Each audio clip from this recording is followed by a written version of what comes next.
Hola, buenos días. Yo soy Luisa Mesina Fajardo. Voy a hablar en la sesión número 6. El título de mi ponencia es Palabras clave y lenguaje político en el contexto COVID-19 desde Europa hasta Venezuela. Va a moderar esta sesión la profesora Antonella Cancellier de la Universidad di Padova. Le doy las gracias. Bien, antes que nada quiero decir que estos estudios, los estudios dedicados al análisis del discurso político centrado en la lingüística, son bastante nuevos. Sin embargo, actualmente se han desarrollado con bastante rapidez. Se han creado grupos de investigación, son muchos los congresos que se organizan para debatir sobre el tema. A este respecto, quiero recordar que justamente la profesora Cancellier y yo organizamos unos encuentros anuales justamente para hablar sobre el tema del discurso político, del lenguaje político. Bien, las conferencias, las ponencias, las mesas redondas que se organizan sobre dichas temáticas en el ámbito académico son bastante significativas. Asimismo, son muchas las tesis y las publicaciones que se proponen indagar estos argumentos. Estos estudios han, digamos, avanzado bastante, notablemente, en América Latina. Cabe recordar en este momento los trabajos realizados por la profesora Neila Pardo Abril de la Universidad de Colombia. Asimismo, en Venezuela se encuentran Adriana Bolívar, Alexandra Álvarez Muro, Irma Chumaceiro, entre otros estudiosos que han hecho bastante a favor del avance de esta disciplina. A este respecto, quiero añadir que un pensamiento, para empezar con las bases teóricas del tema, Adriana Bolívar, en mi libro del 2020, afirma que la relación entre lenguaje y política es uno de los campos más fascinantes en los estudios del discurso. Atrae a todos por igual, a especialistas en política y de otras disciplinas, a lingüistas, a los políticos, a la gente que participa en la política en distintos espacios públicos, a los que analizan la política, a las universidades, a las familias enteras. La política afecta nuestra vida, nuestras vidas más de lo que podemos imaginar. Y sin el lenguaje y el diálogo no existe política. Bien, entonces pasamos a otro concepto. ¿Qué es el lenguaje en el discurso político? Voy a leer. El lenguaje en el discurso político es portador de representaciones del mundo y de percepciones de la realidad social y física. Y también es un sistema de significaciones que es el reflejo de unos mismos, de los otros y del entorno. Cito de Yerstle, 2005. Por otro lado, cabe dar la definición del lenguaje discurso político. ¿Qué es el discurso político? El discurso político es una forma particular de interacción social con ánimo de convencer y persuadir, porque es por medio del proceso de comunicación intersubjetiva que nace la opinión pública. Por otro lado, el lenguaje político, el discurso político, cumple differenti funzioni. Cito, ha come funzione primaria quella di persuadere l'interlocutore mediante queste persuadere l'interlocutore, attraverso diverse modalità, seduzione, provocazione, intimidazione. Mediante queste può raggiungere il suo obiettivo e avere anche un seguito perlocutivo. ¿De acuerdo? Entonces, estamos dándole, digamos, su lugar, su puesto en cuanto a definición, en cuanto a función, y función social y función, por lo tanto, perlocutiva del discurso político. Nosotros vamos a hablar del léxico, bien, del léxico político, pero antes, entonces, tenemos que hablar del léxico digamos, como elemento básico que nos ayuda no solo a determinar el tipo de lenguaje de especialidad, jurídico, administrativo, periodístico, publicitario, entre otros, sino también porque nos permite analizar las características de dichos lenguajes. Entonces, ha salido, digamos, afuera otra palabra, otra sintagma, el lenguaje de especialidad. ¿Qué son los lenguajes de especialidad? Los lenguajes de especialidad son un tipo de registro lingüístico o variedad funcional. Esto es, una variedad de lengua que se adapta a unos usos determinados. Entonces, nosotros hemos definido los lenguajes de especialidad, ¿no?, como variedades funcionales de la lengua que se utilizan para facilitar la comunicación entre profesionales. Entonces, a este respecto, cabe hablar del lenguaje, digamos, como característica imprescindible para definir el lenguaje político. Entonces, es por esto que nosotros hablamos de otra cosa que tenemos que subrayar justamente antes de definir el lenguaje político como lenguaje de especialidad, es hablar del carácter ambiguo y polisémico del lenguaje, del léxico político, que a veces nos lleva a pensar que el lenguaje político no es un lenguaje de especialidad. Entonces, nosotros vamos a tratar de aclarar también o demostrar simplemente que el lenguaje político es un lenguaje que forma parte de los lenguajes de especialidad, puesto que efectivamente tiene un léxico que lo caracteriza. Sí, el lenguaje político es ambiguo, es polisémico. A veces nos lleva a pensar exactamente que el lenguaje no forma parte de estos lenguajes de especialidad. El lenguaje, el léxico en el ámbito político no se presenta a veces homogéneo, como suele ocurrir con otras tipologías de lenguaje. Sin embargo, encontramos muchos términos que sí nos llevan a hablar del lenguaje político. Términos como, por ejemplo, patria, nación, democracia, Estado, ciudadano. Es este el tema que hoy nos proponemos analizar. Vamos a partir de un estudio que, aunque lleva ya bastante tiempo de haber sido publicado, sigue siendo siempre un punto de referencia en los estudios del lenguaje político. Me refiero al ensayo de don Fernando Lázaro Carreter, Viejo lenguaje, nuevas ideas, del año 1987.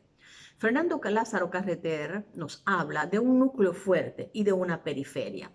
En el lenguaje político, en el núcleo fuerte están todas aquellas palabras que se establecen en el dominio de lo político, sin grandes dificultades, ¿no? Aunque eso no implica que dicho léxico sea interpretado de la misma manera por parte de los emisores, pero tampoco por parte de los destinatarios. A ver, entonces, ¿qué es la patria? ¿Qué es la democracia? ¿Qué es la nación? ¿Qué es la libertad?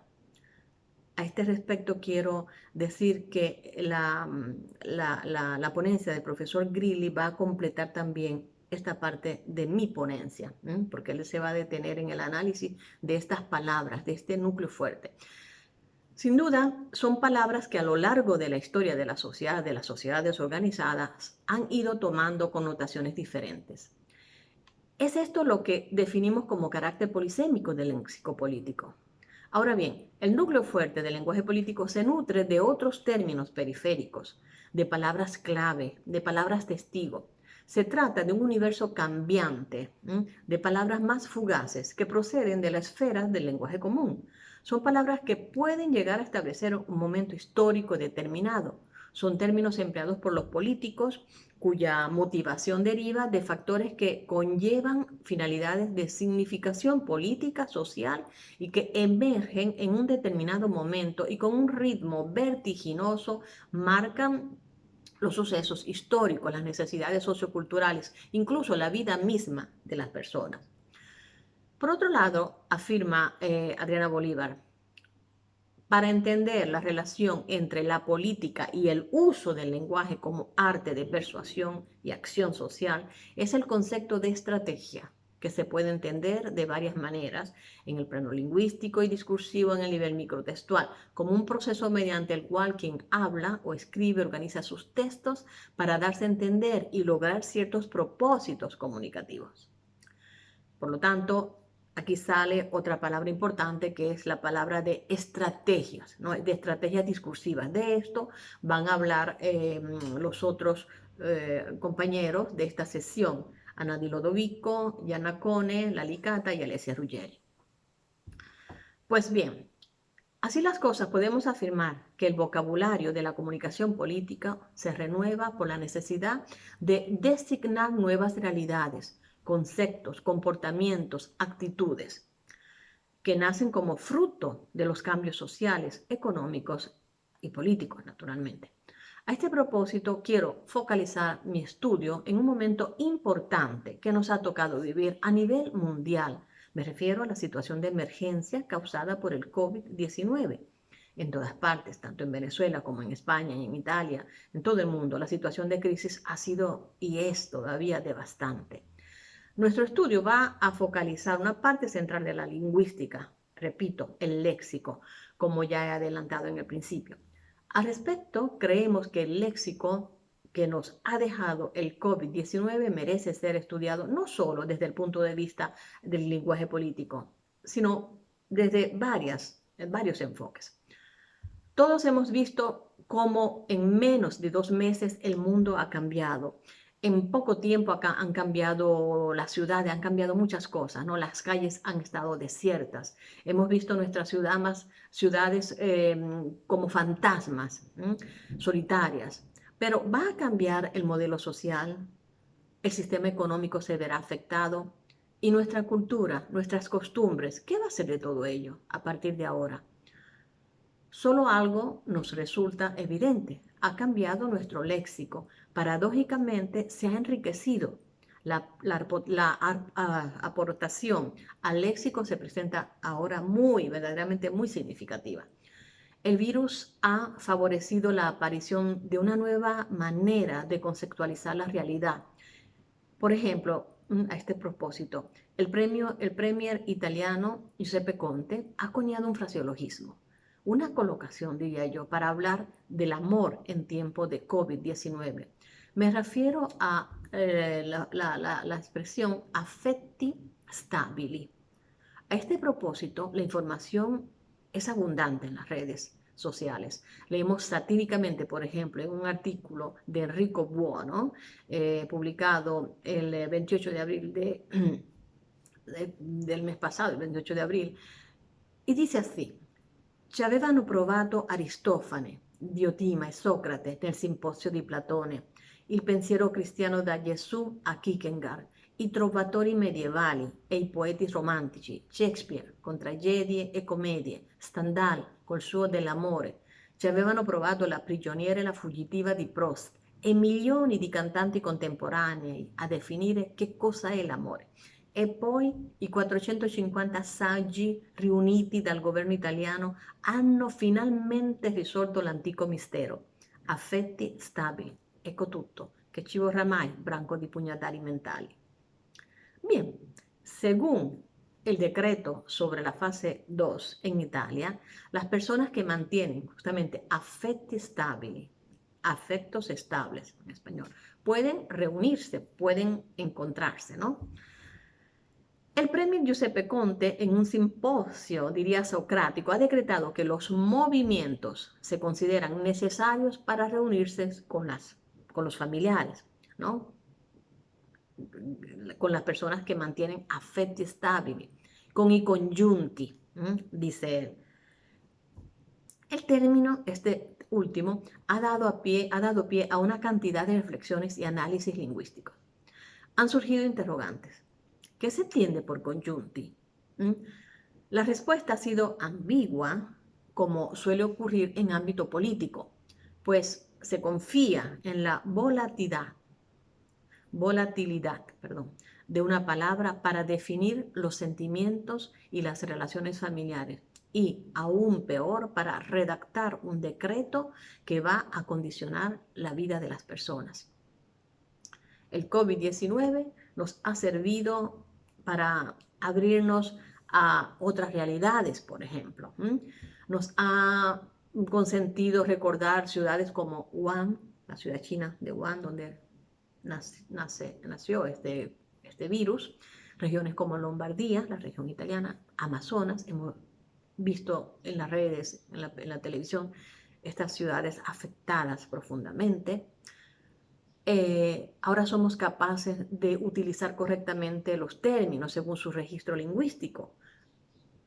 Coloquial, coronavirus, técnico, COVID-19. Ahora sabemos medir las enfermedades, ¿no? Hemos repasado también esto según su trascendencia.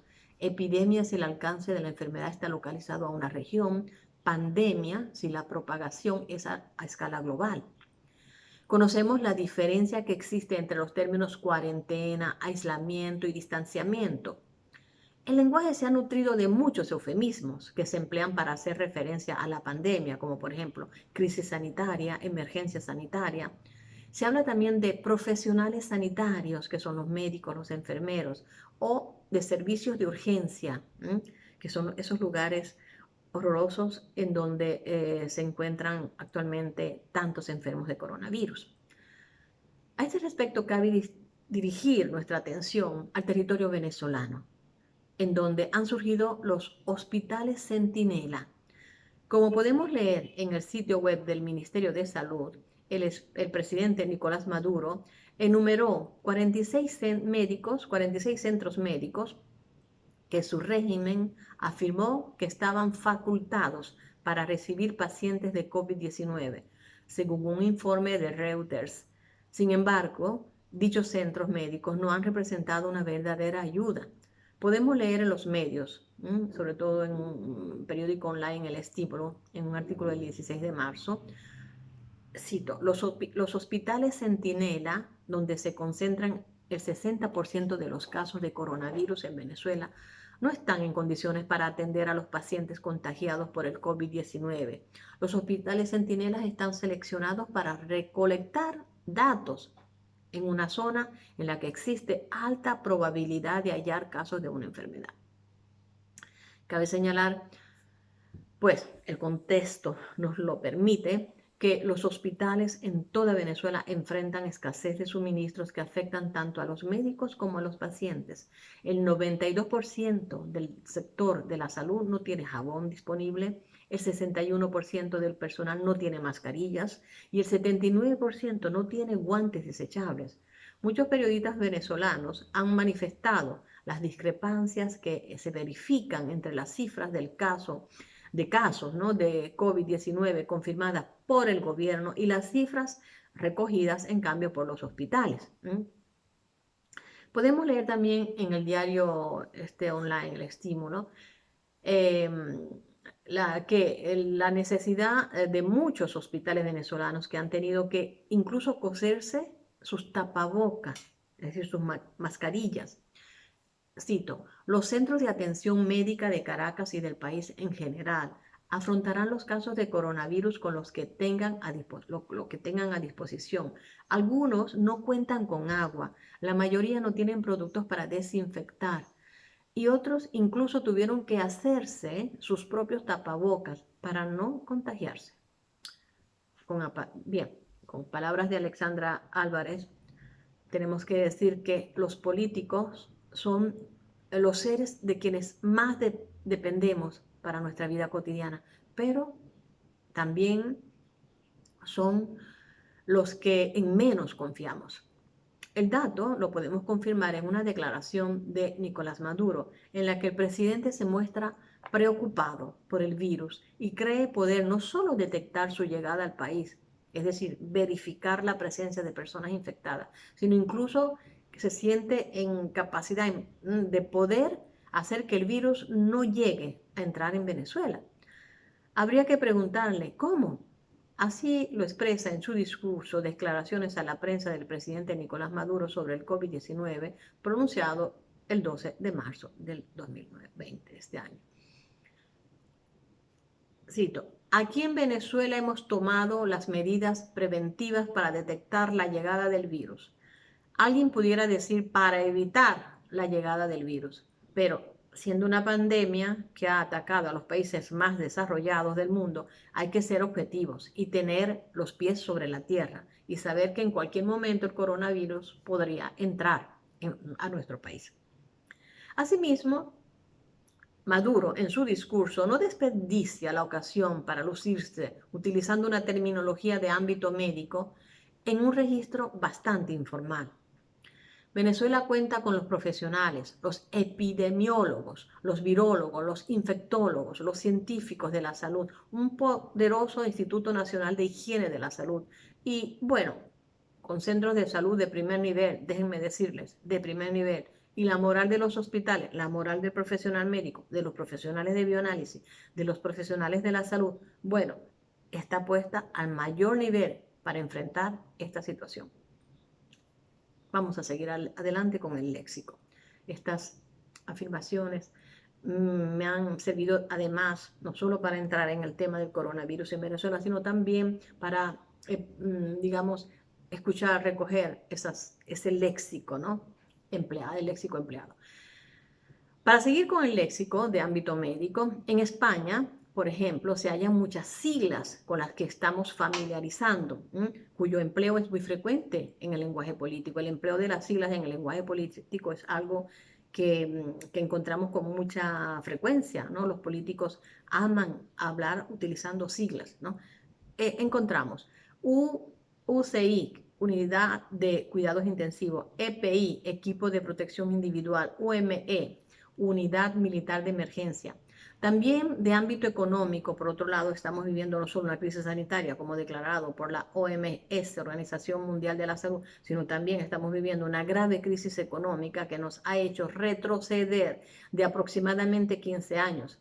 En el pasado, siempre en España, los ERE, Expediente de Regulación de Empleo, se extendieron de forma vertiginosa. Ahora estos han sido reemplazados por los ERTE, Expediente Temporal de Regulación de Empleo, marcando la inestabilidad económica reflejada en el IBEX 35, es decir, en el índice bursátil que aglutina a las principales 35 empresas del país.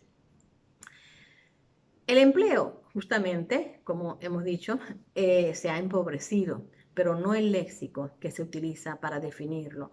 El nuevo marco laboral ha modificado la manera de desempeñar la función de los trabajadores, quienes libran ahora sus tareas desde su domicilio, por lo cual ha surgido el teletrabajo, el working class, para usar un préstamo del inglés que tanto agrada. Nuestro trabajo, didácticas, seminarios, conferencias, como lo estamos notando, ahora se llevan a cabo a través de plataformas informáticas, ¿no? Y se habla de didáctica a distancia, de webinar, de foro chat, ¿no? Del inglés también nos llegan voces como lockdown, fake news, esta última referida a la excesiva carga informativa que se encuentra en los medios de comunicación y fundamentalmente en las redes sociales. Muchas son las falsas noticias que se difunden e invaden nuestra vida cotidiana. La presencia de noticias falsas condiciona la vida de los ciudadanos y pone de manifiesto la incapacidad e impotencia para disentir dicha información y encontrar fuentes fehacientes que contrasten ese oscilar, ¿no?, de dudas. Pero de lo que sí verdaderamente no ponemos en duda alguna es acerca de ese mare magnum terminológico que estamos viviendo en estos días y que yo he tratado de recoger tanto en español como en italiano, ¿no? Algunos ejemplos que nos puedan ilustrar el enriquecimiento léxico de las lenguas, ¿no?, a raíz de la pandemia. En español, por ejemplo, encontramos palabras como cuarentena, desescalada, mascarilla, tapaboca, resiliencia, distanciamiento social, nueva normalidad, juntos en la distancia, población de riesgo, vector viral, vector de contagio, pico de contagio, nueva normalidad, aplanar la curva, juntos en la distancia, separados pero unidos, unidos en la distancia, pensemos en el otro, el bien común, todos somos uno, los héroes de la pandemia. Policía de balcón, es decir, esta es una lista, un listado de palabras, de fraseologismo. Dentro de los fraseologismos incluso el eslogan. El eslogan es otra característica, la presencia del eslogan es otra característica del discurso político. Los políticos siempre aman concluir su discurso con un eslogan y hemos visto que en este periodo han surgido muchísimos. En italiano igual, quarantena, congiunti, distanziamenti, lavare le mani, uscire da soli, essere responsabili, difendere gli altri, proteggere se stessi, pandemia, distanza sociale, distanti saluti, no? Che digamos sostituye il distinti saluti. Italia che resiste, non possiamo rischiare un altro lockdown. Siete responsabili. Tempi di guarigione, ripresa in sicurezza, ripartenza, misure cautelative. Entonces, son todas estas palabras que, digamos, han surgido a raíz de un momento social bien específico, a raíz de una pandemia. Son palabras que escuchamos con frecuencia en los políticos en este momento. Son palabras fugaces, que naturalmente no pertenecen al léxico fuerte del que hemos hablado de Alejo Carpentier, pero son palabras testigo de una época. Bien, vamos a ver ya para ir concluyendo, vamos a reflexionar sobre otra palabra que se prestan, digamos, en a la reflexión, no solamente desde el punto de vista léxico, ¿no? Sino también desde el punto de vista de su significado político-social, ¿no? Me refiero al tratamiento de la palabra ciudadano. Hoy es una palabra que pertenece al núcleo fuerte, ¿no? Del léxico político, mientras que en el siglo XIX, cuando empieza a difundirse, por ejemplo, en Venezuela, era una palabra fugaz, que luego encontró su estabilidad, tanto es así que justamente hoy podemos decir que forma parte del núcleo fuerte del lenguaje, de nuestro lenguaje político. Su uso, entonces, en el siglo XIX no se había establecido aún, por eso podríamos definirla como palabra fugaz, palabra periférica. A este respecto afirma Rosenblatt en la página 78 de su obra Buenas y malas palabras. Creo que Venezuela y México son los únicos países en que se ha impuesto, al menos en la terminología oficial, el democrático tratamiento de ciudadano.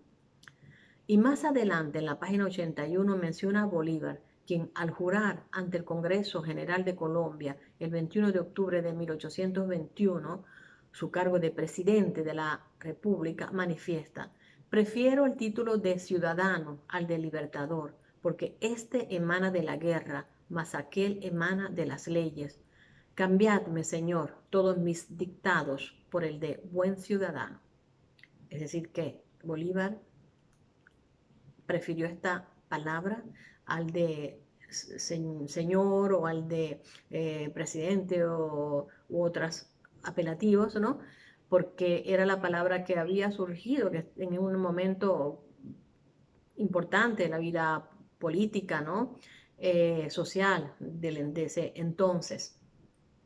Ángel Rosenblatt, si estuviese presente, habría añadido seguramente un volumen más a su obra lexicográfica, Buenas y malas palabras, ¿no? Sin ninguna perplejidad, con la misma seriedad, con la misma solidez, nos habría hablado del origen, nos habría hablado de la historia, nos habría hablado de la evolución y de la distribución geográfica de todas estas palabras que hoy hemos analizado, todos estos fraseologismos, ¿no?